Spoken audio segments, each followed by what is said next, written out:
وہ تو سنا رہا تھا. ہاں قادیانیوں کا میں قصہ سنا رہا تھا کہ بھئی ہمارے اکابر نے بہت کام کیے. قادیانی کھا جاتا آپ کو اگر ہمارے اکابر نہ ہوتے, ان کی قربانیاں نہ ہوتی. اور کفن باندھ کے گئے ہیں ہمارے اکابر, ان سے ہر میدان میں لڑائی کی ہے. کفن ساتھ لے کے جاتے تھے عدالتوں میں, کفن ساتھ. علامہ انور شاہ کشمیری رحمۃ اللہ علیہ کے سے جج نے کہا تھا کہ میں جتنا متاثر زندگی میں آپ سے ہوا ہوں کسی اور سے نہیں ہوا. جب وہ قادیانی عبارت پیش کر کے سناتا تھا نا, تو یہ فوراً آپ ڈاکٹر ذاکر نائک کو بھول جائیں گے. یہ کہتے تھے یہ عبارت اس طرح نہیں ہے بلکہ اس طرح ہے, کتاب فلاں ہے, صفحہ نمبر فلاں ہے, کتاب لے کر آؤ. ابھی اسی وقت کتاب منگوائی جاتی, وہ صفحہ بھی وہی ہوتا, وہ عبارت بھی وہی ہوتی. جج نے کہا میں زندگی میں کسی سے متاثر نہیں ہوا اتنا. تو ایسے ان کے خلاف تیاری کر کے ہر میدان میں فائٹ کیے. اب تو لوگ حلوہ کھا رہے ہیں, ابھی کیا کر رہے ہیں, حلوہ کھا رہے ہیں بیٹھ کے, اور ہمارے اکابر پہ کیچڑ اچھال. ساری انہی کی تحقیقات ہیں. تو خیر, ہمارے استاد سے حضرت مولانا منظور چنیوٹی رحمہ اللہ, منظور چنیوٹی رحمۃ اللہ علیہ کے ساتھ ائمہ حرمین کے دوسری دنیا میں دورے ہوئے ہیں. منظور چنیوٹی رحمۃ اللہ علیہ نے حرمین کے ائمہ کو بتایا کہ قادیانی کیا کر رہے ہیں, اور دنیا میں ان کے فتنے سے لوگوں کو آگاہ کیا, جا کے ان کو سمجھایا ہے کہ یہ کیا ہو رہا ہے. عرب کو تو پتہ ہی نہیں تھا کہ یہ دنیا میں کون سا فتنہ پھیلا ہوا ہے اور یہ کیا کر رہا ہے. تو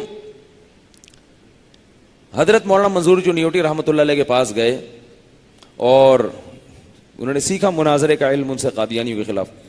تو ہم بھی پھر اپنے استاذ کے ساتھ لگ گئے. ہم ذرا بچے تھے, ہمیں تو ان چیزوں میں زیادہ مزہ آتا تھا. تو ہمارے محلے میں ایک لیفٹیننٹ کمانڈر آیا کرتا تھا نیوی کا, وہ قادیانی تھا. وہ ہم پہ دانے ڈال رہا تھا روزانہ. ہماری عمر ہوگی 19-20 سال یا 21 سال بمشکل. وہ روزانہ دانے ڈالتا ہے, وہ مرزا نے یہ لکھا, مرزا نبی کا ایسا عاشق تھا, مرزا غلام احمد تو یوں تھا, مرزا تو, اور بڑے جانا ہم پہ. اللہ کا شکر ہے ہمارا ایمان اتنا ہلکا نہیں تھا کہ ہم ٹر بنجیں. ہمارے حضرت فرمایا کرتے تھے کہ بچپن میں ہمیں ایک کتاب پڑھائی جاتی تھی, اس کا نام تھا پکی روٹی. کتاب کا نام کیا تھا؟ پکی روٹی. پنجابی میں تھی وہ. اس میں لکھا ہوا تھا کہ جے کوئی پوچھے, سوال تھا اس میں, بچوں کو پڑھائی جاتی تھی. میں سوال تھا, جے کوئی پوچھے توڑا ایمان کھلوتا ہے کہ بیٹھا. بیٹھے کو پنجابی میں کیا کہتے ہیں؟ بیٹھے کو بیٹھے کہتے ہیں. توڑا ایمان کھلوتا ہے کہ بیٹھا. تو جواب کیا ہے؟ بیٹھا.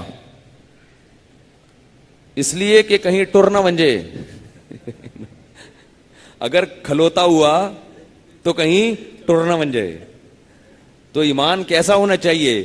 بیٹھا ہوا ہونا چاہیے, کیونکہ بیٹھے ہوئے آدمی کو چلانا مشکل ہے. پہلے اٹھاؤ گے پھر, اور چلے ہوئے آدمی کو دھکا دو گے چل جائے گا. تو حضرت فرماتے تھے کہ بچپن میں ہمیں کتاب پڑھائی جاتی تھی, اس میں لکھا ہوا تھا توڑا ایمان کھلوتا ہے کہ بیٹھا. جے کوئی پوچھے, ہمارے حضرت تھے پنجابی, تو ان سے میں نے 2-3 چند پنجابی کے الفاظ یاد کیے. جے کوئی پوچھے توڑا ایمان کھلوتا ہے کہ بیٹھا. تو اس نو دسیو بیٹھا, کہیں ٹر نہ منجے, کہیں ٹر نہ منجے. تو اللہ کا شکر ہے ہمارا ایمان کیا تھا؟ بیٹھا ہوا. لیکن ہم نے کہا چلو اس سے مناظرہ کرواتے ہیں. تو ہم نے کیا کیا کہ اپنے استاذ کو بلوا لیا. ہم نے کہا حضرت آپ کی تیاری ہے؟ انہوں نے کہا چلو بھائی. اچھا, اس کو ہمارے استاذ نے کہا کہ اس کو نہیں بتانا کہ میں, وہ تو مفتی تھے ہمارے استاذ, یہ نہیں بتانا کہ مفتی بھی آ رہے ہیں میرے ساتھ, ورنہ یہ کرے گا ہی نہیں. ہم نے کہا ہم آ رہے ہیں اور ہمارے ساتھ ایک اور بھی ہوں گے, وہاں لے آؤ. ہم نے کہا ہم آپ کے گھر آئیں گے. ٹھیک ہے جی. اب لیفٹیننٹ کمانڈر کے گھر ہم چلے گئے, بڑا بنگلہ اس کا خوبصورت, ہم اس کے میں گئے. اچھا, کیا ہوا ہے کہ ہمارے استاذ نے پورا مناظرہ سیکھا تھا قادیانیوں کے بارے میں. اور ایک ایک چیز کہ مولانا منظور چنیوٹی صاحب نے یہ بھی بتایا تھا کہ یہ لوگ سب سے پہلے کیا کرتے ہیں, آپ مناظرے سے پہلے جن کتابوں کے آپ نے حوالے دینے ہیں وہ اپنے سامنے ان کی لائبریری سے نکلوا کے رکھ لینا. ان کی لائبریری سے وہ کتابیں, ان کی لائبریری تو ہوتی ہے ان کے گھر میں, وہ کتابیں پہلے لا کے اپنے سامنے رکھ لینا.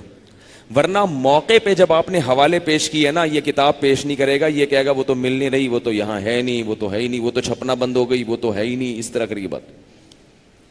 اب وہ ایک ایک چیز ان کو سکھائی گئی تھی. اب اس کی تقریر, ہمارے استاذ بھی پٹھان تھے, ٹھیک ہے نا, تو وہ جب گئے ہیں تو وہ قادیانی سمجھ رہا یہ دیہاتی اسٹائل تھا ہمارے استاذ کا, کندھے پہ رومال. اس نے کہا یہ وہ سمجھ رہا تھا یہ بیچارے, حالانکہ وہ بڑے عالم تھے, لیکن وہ کندھے پہ رومال, ان کا اسٹائل ایسا, تو وہ سمجھا کہ ان کو کیا پتا ہوگا. تو اس نے وہ ان کو سائڈ پہ بٹھا دیا اور ہم سے بحث شروع کر دی. وہ سائڈ پہ بیٹھے ہوئے اور ہم لوگ اس قادیانی کے سامنے, اور تقریر کہہ رہا ہے مرزا ایسا تھے, اس نے نبی کی شان میں یہ نعت کہی ہے, اس کے اشعار پڑھ پڑھ کے سنا رہا ہے, وہ تو نبی کا عاشق تھا, اور یہ اور وہ. اب ہم اس سے سوال پوچھ رہے ہیں کہ ہم کہہ رہے ہیں کہ دیکھیں وہ تو نبی صلی اللہ علیہ وسلم تو آخری نبی ہیں, تو آپ صلی اللہ علیہ وسلم نے تو بتایا کہ حضرت عیسیٰ آئیں گے دنیا میں, مرزا کو تو نہیں بتایا. اس نے کہا حضرت عیسیٰ کا تو انتقال ہو گیا ہے, جیسے غامدی کہتے ہیں نا حضرت عیسیٰ کا انتقال, تو حضرت عیسیٰ تو دنیا سے جا چکے ہیں. وہ جس عیسیٰ کے نبی نے آنے کی بات کی ہے اس سے غلام احمد مراد ہے. حضرت عیسیٰ کا کیا ہو گیا ہے, انتقال ہو گیا. پھر ہمیں کہنے لگا کہ خود سوچو, کامن سینس کی بات ہے, حضرت عیسیٰ آسمان پہ رہتے کیسے ہوں گے؟ آسمان پہ تو نہ آکسیجن ہے, آسمان پہ تو نہ بارش ہوتی ہے, نہ پانی ہے, نہ کھانا ہے, قضائے حاجت کہاں کرتے ہوں گے, ان کو زوجہ کی ضرورت نہیں ہوتی. یہ کیسی کامن سینس ایسے نا تقریر مار رہے جناب ڈاکٹر صاحب کی طرح نا, اوور ایکٹنگ. تو بہت وہ ایسے لگا کے نا اس نے, ہمارے استاد تو بیٹھے ہوئے تھے کہ یہ جو بات بولے. ہمارے استاذ نے پہلے سے کتاب لگا کے رکھی تھی, اس میں سے حوالہ نکالا, اس میں مرزا نے لکھا ہوا تھا کہ حضرت موسیٰ علیہ السلام آسمان پہ زندہ ہیں. ٹھیک ہے نا, ایسی چھوڑی مرزا نے جو دنیا میں کسی نے ایسا کہا ہی نہیں, کیونکہ جھوٹا ہے نا, وہ تو چھوڑو ہے. اب قادیانی ایسی چیزیں تو چھپا کے رکھتے ہیں نا. ہمارے استاذ نے نکال لیا, انہوں نے کہا یہ مسئلہ, وہ اپنی تقریر کر رہا ہے. ہمارے استاذ نے بڑی نا خوبصورت انداز سے اس سے کہا یہ لیفٹنٹ صاحب ایک بات سنیں گے؟ جی جی جی فرمائیے. مسئلہ حل ہو گیا. اس نے کہا کیوں بھائی؟ اس نے کہا یہ جو کتاب ہے نا آپ نے خود کہا کہ مرزا کی کتاب ہے یہ, تو اس میں اس نے لکھا ہے کہ حضرت موسیٰ علیہ السلام تیسرے آسمان پہ زندہ ہیں. تو یہ جو مسئلہ تھا کہ عیسیٰ علیہ السلام کھاتے کہاں سے ہیں, تو بھائی جس ہوٹل سے حضرت موسیٰ علیہ السلام کا ناشتہ آتا ہوگا, کھانا آتا ہوگا, وہیں سے حضرت عیسیٰ علیہ السلام کا بھی آ جاتا ہوگا. اور جہاں قضائے حاجت کے لیے حضرت موسیٰ علیہ السلام جاتے تھے وہ بھی ہے. اور بھائی اس کے تو ہوائیاں کان سے دھواں نکلنا شروع. وہ نا اچھا میں بات یہ کر رہا تھا, حضرت عیسیٰ کے موضوع کو چھوڑو, کوئی دوسری بات کرتے ہیں. پھر وہ شروع خود ہی دوسرے موضوع پر آیا, اس میں اس نے کوئی دعویٰ کیا. تو ہم نے ایک دلیل پیش کی, کچھ ہمیں بھی دے کر گئے تھے نا مواد, تو ہم نے دلیل پیش کی کہ بھائی مرزا نے یہ پیش گوئی کی تھی اور قسم اٹھا کے کی تھی, مگر مرزا کی یہ پیش گوئی پوری نہیں ہوئی, آپ کی کتابوں میں لکھا ہے یہ.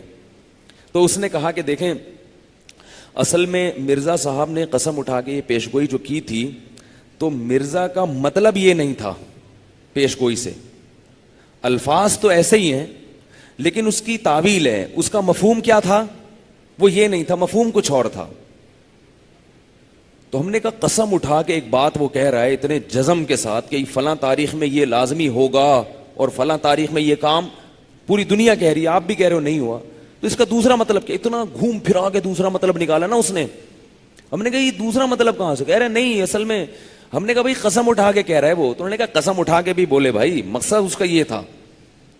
تو ہمارے استاذ نے کہا اس کی مرزا کی عبارت نکالی کہ مرزا نے لکھا جب کوئی شخص قسم اٹھا کے کوئی بات کہے تو اس بات کا کوئی دوسرا مطلب نہیں لیا جا سکتا, تعویل اس میں نہیں کی جا سکتی, اس کا وہی مفہوم ہوگا جو سمجھ میں آ رہا ہے. اب 5-6 جب اس طرح کے چھکے چوکے ہمارے استاذ نے فوراً لگا دیا نا, یہ دیکھو یہ کیا, اب وہ تو دھواں نکلنا شروع اس کے. تو اچھا وہ پوری ایک ریکارڈ کر رہا ہے مناظرہ, کیونکہ ان کو اس مناظرے کے پیسے ملتے ہیں, یہ لندن جاتے ہیں یہ کیسٹ ان کی, کہ میں نے 6 لڑکوں کو بٹھایا, ویڈیو بن رہی تھی چپکے سے, ہمیں پتا بھی نہیں, ویڈیو نہیں تو کم از کم آڈیو ریکارڈنگ تو ہو ہی رہی تھی. تو اب وہ تو لینے کے دینے پڑ گئے. اب مسئلہ یہ ہوا کہ اس نے بوریا بستر کیا کیا, گول. اس نے کہا ایکچولی کھانے کا ٹائم, ایکچولی یہ بھی ٹائم ہے. ہم نے کہا ہاں بیٹا یہی ہے. اس کے بعد وہ دن اور آج کا دن دوبارہ اس نے نہیں چھڑا. کیسے بدبخت ہیں دیکھو, یہ کیسے بدبخت, یہ لوگ چاہتے ہی نہیں ہیں دین پہ آنا.